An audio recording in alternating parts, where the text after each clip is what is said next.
এসেছিলাম একটা কাজে, এখানে এসে দেখি একটা বিশাল মন্দির, খুব সুন্দর মন্দিরটা। মন্দিরটা খুব সুন্দর,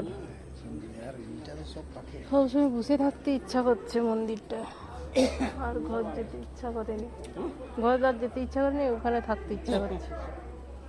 সব দাদু দাদু ঠাকুমা, এটা ছেলে আর এটা দাদু ঠাকুমা।